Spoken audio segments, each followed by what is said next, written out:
My name is Reyes Padilla. I'm a visual artist and muralist, and I'm 32 years old.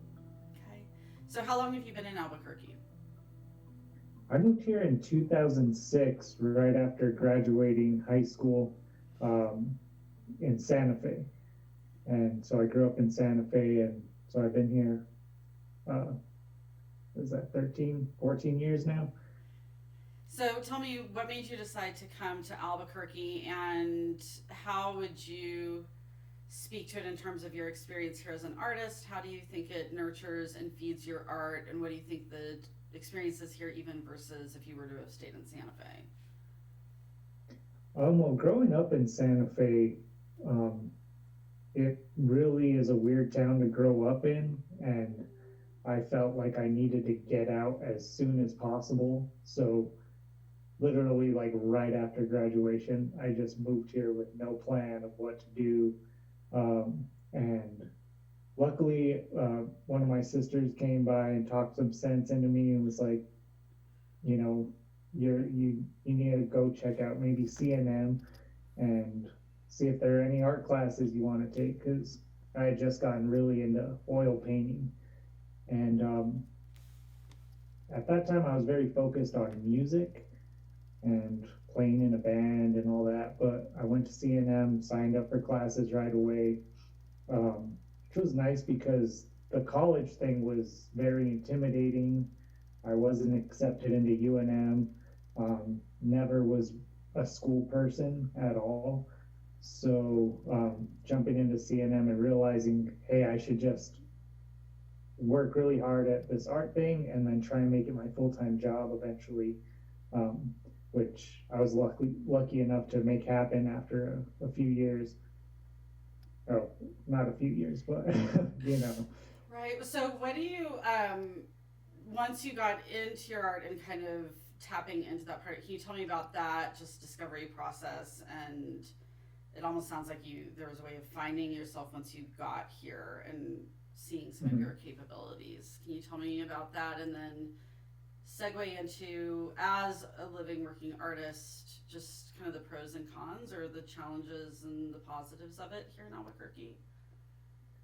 Oh yeah.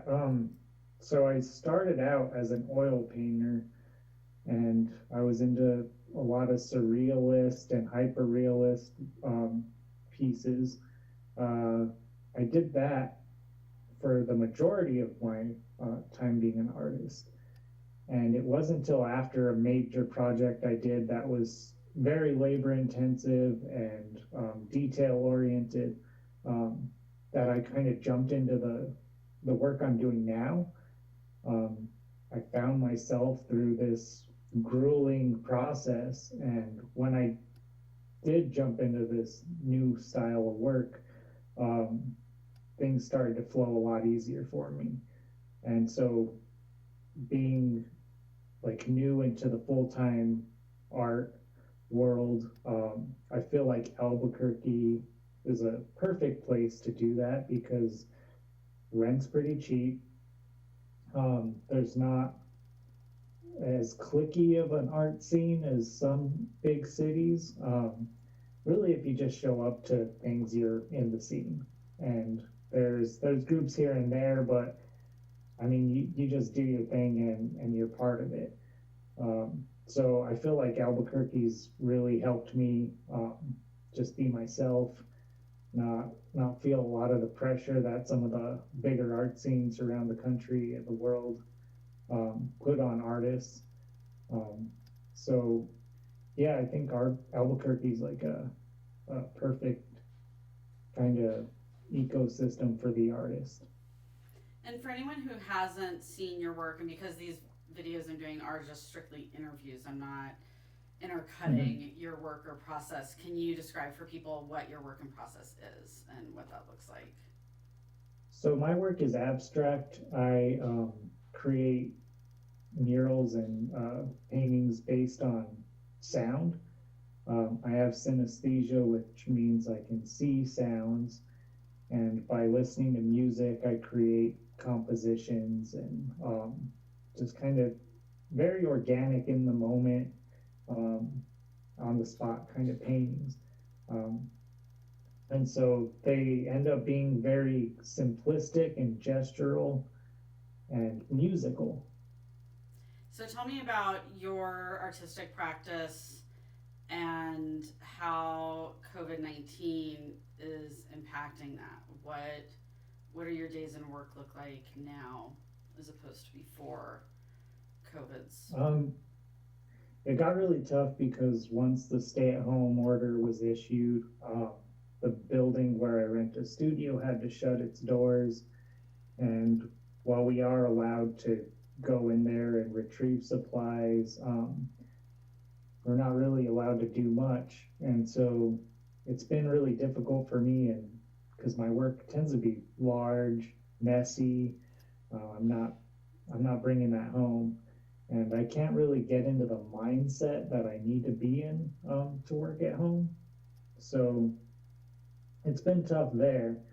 Um, Pretty much immediately, I jumped into getting all my taxes in order because I was like, well, I avoid this most days because I get to go into the studio, do what I want, and enjoy myself, and so I avoid some of the ugly parts of the art business, um, which this gave me an opportunity to do some of that, which of course wasn't fun, but it was interesting. I was working on a mural um, over on 12th and Bellama, and this began on March 1st, and so I started that first week, and we had a holdup with the scissor lift coming to the site.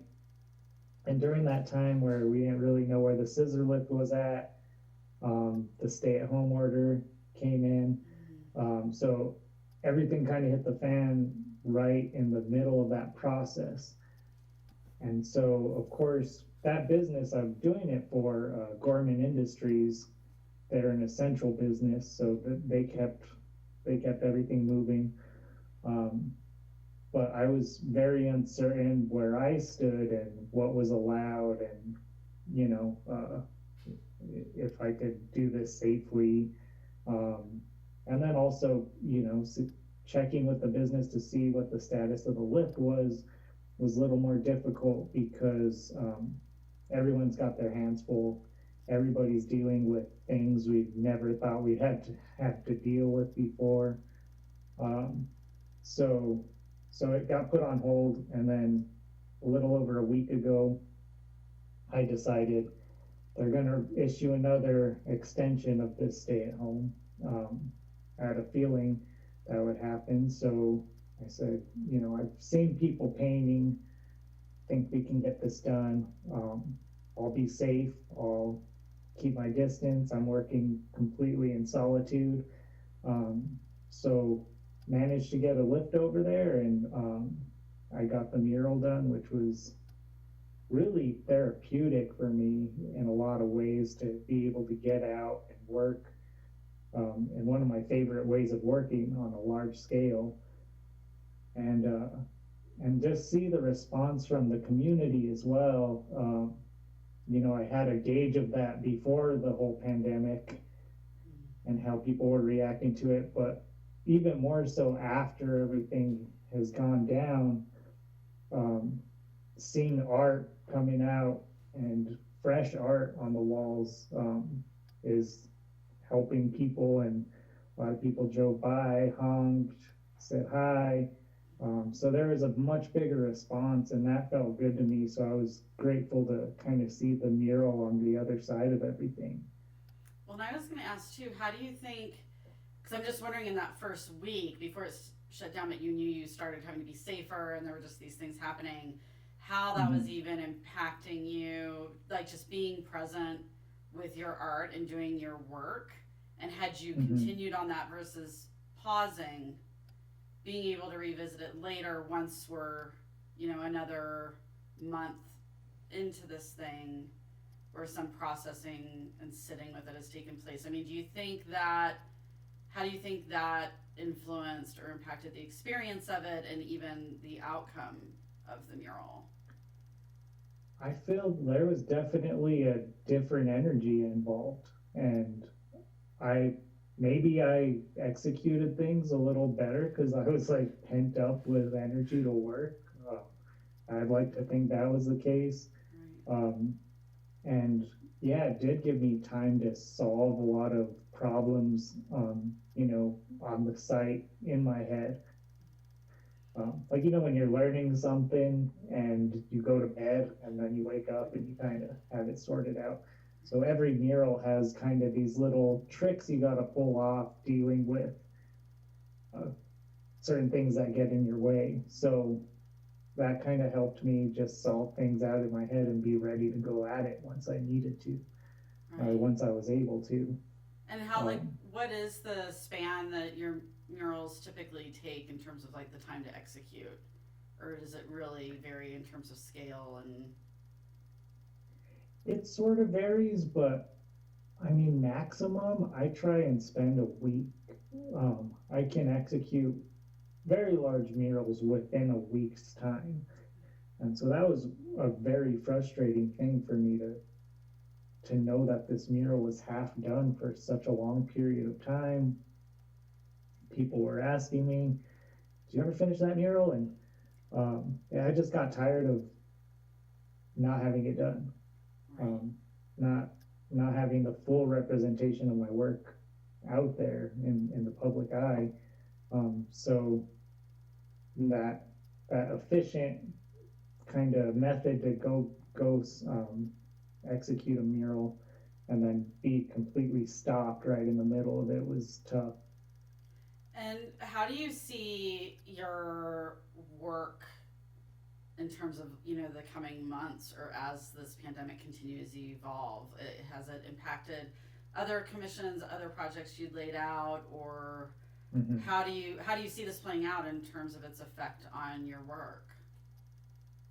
Well, I did see some commission work just drop off the table, things that were being discussed, put on hold, but you never really know if it's on hold or completely canceled. And so that was, income that I was expecting. Um, so it's weird because first you're thinking, okay, we're gonna do this stay-at-home thing for a little while, things will get back to normal. Um, and then I start realizing, oh no, this is gonna be a long time to recover from. And I kind of, in my own reasoning through everything, I kind of expect that things won't really start to pick up in the art world again, um, till possibly after the election. And depending on what happens there, things could stay stagnant or, uh, not pick up for a while. So, because election years typically art sales get kind of weird. I feel like people are concerned with what's going to happen, and so sometimes things slow down for galleries and things during those times. So we'll see really how long this goes. Um, but I think that there's really no use in stopping anything. We got to put all this energy towards coming coming back strong and using the time to try and create things and be ready for when everything's moving again. And because you typically work large scale in terms of creating things in the interim, what does that look like for you? What are you working on? There are bits of my process right now that I'm trying to do from home. Like I work with mica, the kind of rocks, and I'm creating these large paintings with like layers and layers of mica. So the part where I'm just working on the rocks itself and like shaving them down and cleaning them, I'm doing a lot of that kind of work, just because it's it's meticulous. It doesn't require a lot of space. So I'm doing stuff like that, and planning, applying for things, um, anything I can really to work around this situation. Hmm. Do you find was that hard for you in terms of that adaptation too? Like just shifting gears. So a Mhm. lot of people I've been talking to beyond these interviews, but just with friends, as far as people's like focus or feelings of productivity. Where are you with all of that? I mean, can you kind of take me through it? When you first came off the mural and up to date, how you've been working through some of that. It's been tough because I do rely on I need to be alone to work. I need to get into my own space, um, and focus, and having to be home just threw me off quick. And my partner, she's an artist as well, and she jumped right in. Like she has no problem like working from home. She she's thriving. And so like I was telling her like a couple weeks ago, I was like, I don't know how you're doing this. Like I'm here at home and I'm constantly distracted by things to do around the house. Um, all these little things that don't distract me when I'm at the studio. And I have such a solid routine um, to my practice, where it's like I have my mornings, get to the studio, and there till like 8, 9 at night, come home. Um, and that routine just got totally taken out, and I had no idea how to adjust that other than doing my taxes, you know. But yeah, it's cool to see that how she's dealing with it and making the most of everything. And also, it's like, okay, I gotta find something that I'm thriving at right now. I gotta keep myself sane and keep myself busy during this time. And for her, like, does she have a studio space or anything at home where she works and practices, or did she have a studio, or why do you think that transition was that way for her? I mean, did you guys pin that down? Like, why? Maybe for her, or I mean, it could be a personality, just like a character type. Totally. Did you guys kind of get to the bottom of that? Like, what? Kinda, yeah. So we have a studio, and we have studios in the same building, Oh, okay. and so she was dealing with the same like kind of lockout that I was, but um, she works on a smaller scale for the most part, um, and so she is was able to bring some things to paint home, and then she started teaching online painting classes like right away, and people were signing up like crazy. And so she's always been able to work from home, and it is totally just a personality thing where she can lock in and be focused, and I need a certain type of environment in order to do that, Right. because I think I have like probably ADD or something like that, where if the kitchen's right there, I'm going to the kitchen. Right. If the dog's looking at me, I'm like, what do you want? So Right. I Right. can't lock in like that. Yeah, we're having the same thing in our household because I'm used to working from home and editing and just doing my thing. And yeah, my partner he's used to having his space that he goes to, his office, and it's very Mm-hmm. different for him, different experience for him. So, I mean, has there been any kind of self discovery with some of that going through this, or just, I know this has been an introspective time for a lot of people, kind of like looking inward. Are those things Mm-hmm. about yourself? I mean, you may not be surprised by it, but is there anything that you're, I don't know, seeing or kind of coming to terms with, anything like that? Yeah, I mean, I've always known that I'm stubborn, but this really brings it out. Um, like I like solid habits for me really die hard.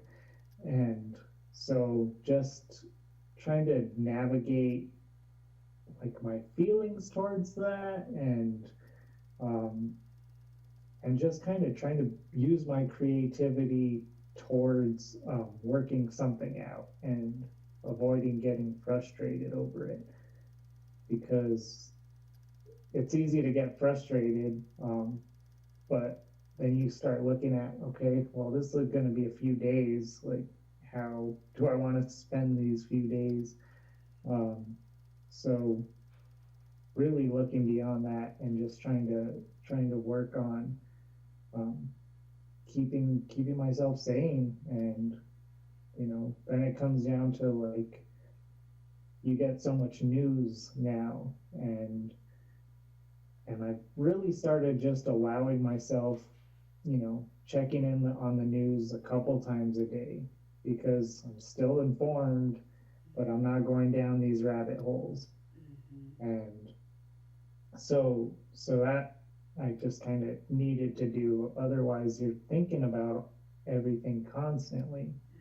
Um, I've I've always been into, like, running. I run a lot, but I've been running like crazy I have a treadmill, and I've been using it more than ever now.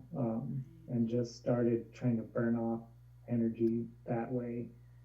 And yeah, you kind of get to look at your own physical health, a little bit more when you're not going out as much, um, which is very important at this time, because nobody wants anything to happen to them, and then you don't want anything to happen to your family or anything like that. I was gonna ask about checking in with people too, like as far as is Mhm. your family in Santa Fe still, or is your sister here? How are you checking in with family or even friends, like other people from your community? What has that been like? um, yeah, it's been good to talk to friends and see how they're doing. I keep up with all my close people, like, pretty consistently.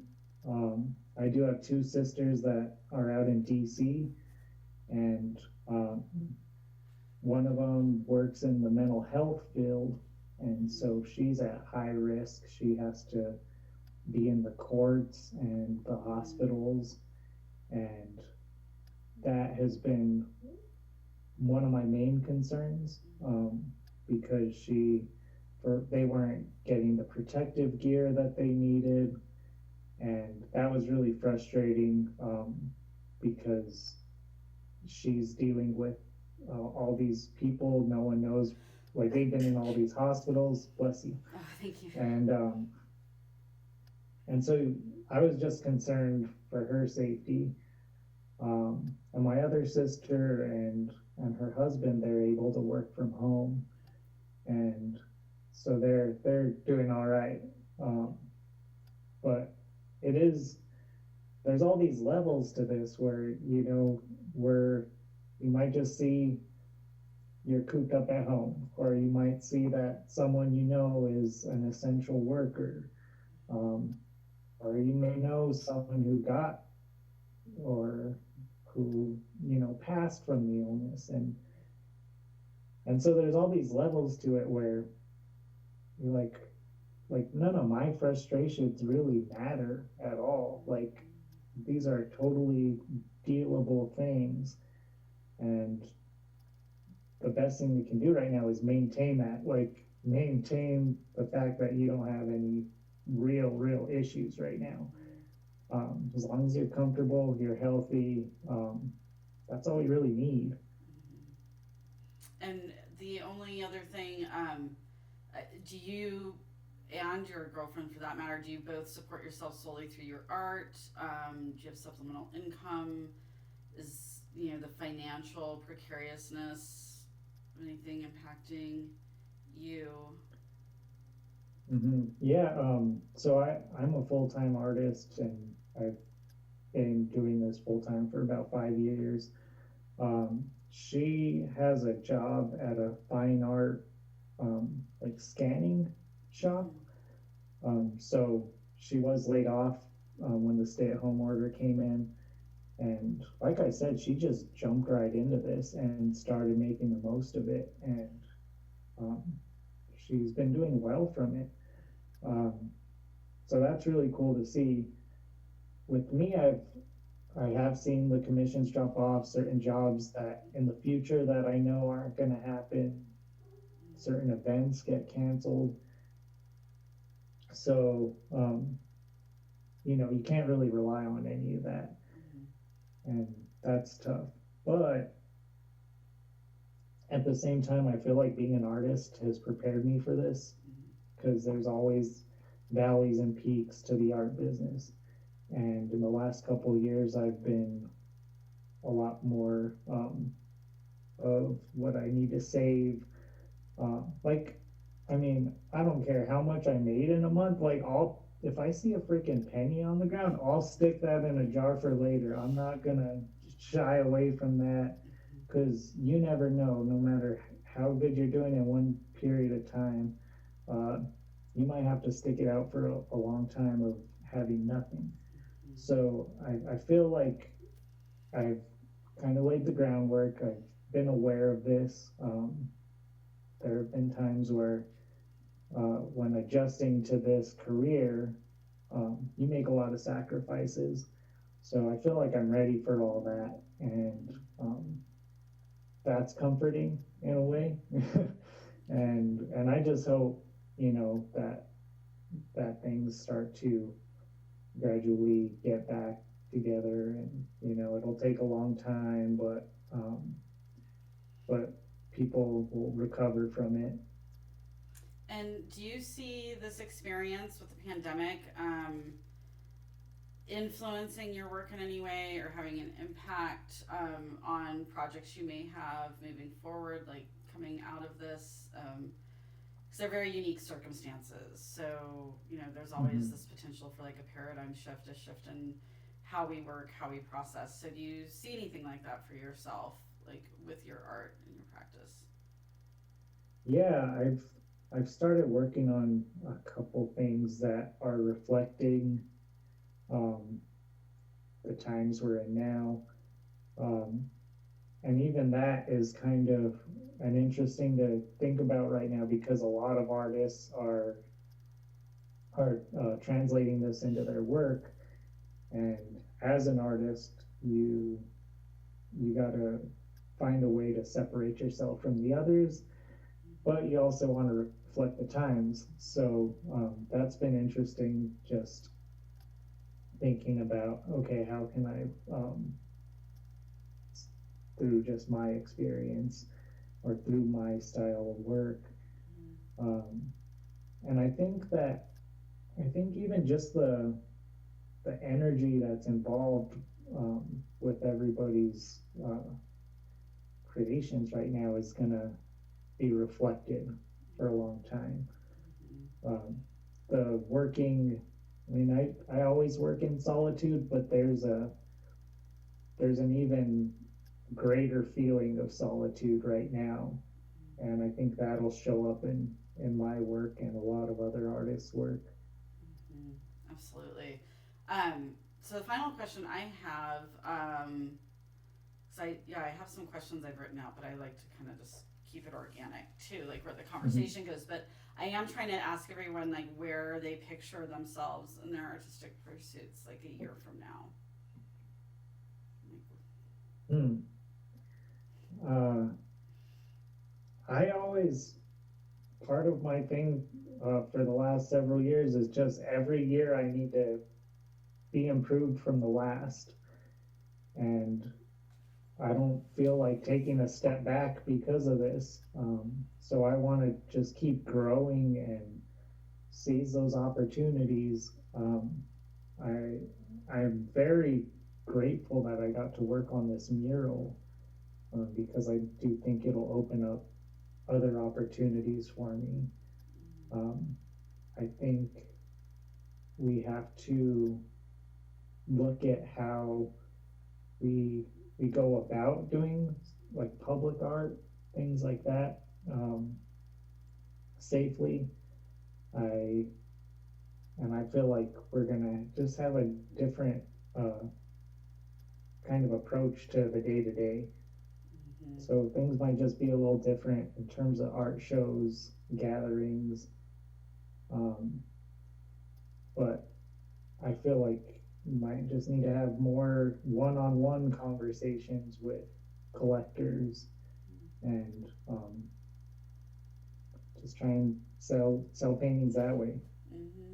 Is there anything that I haven't gone into that you think would be good to explore in terms of either like here right now or things you'd like to hear from your fellow artists? You know, any questions maybe I haven't asked or gone into that you think would be good to ask and get some insight on? Um, something that's kind of interesting to me is when we were talking about the shift and like having to do your art practice at home or just the change in routine. One thing I'd like to hear from other artists is like, how are they feeling about all of a sudden you got to stop working and think about applying for these like artist relief grants, things like that, when artists, I feel like I'm so used to just trying to hustle, but I can see the hustle. Like I can see what I'm creating. I can see what comes out of those creations, and then to change that into all these applications where you're just like, hey, I'm struggling. It's tough. Everybody's kind of lost work from this thing. It feels weird. It feels really weird, and I want to know how other artists feel about this.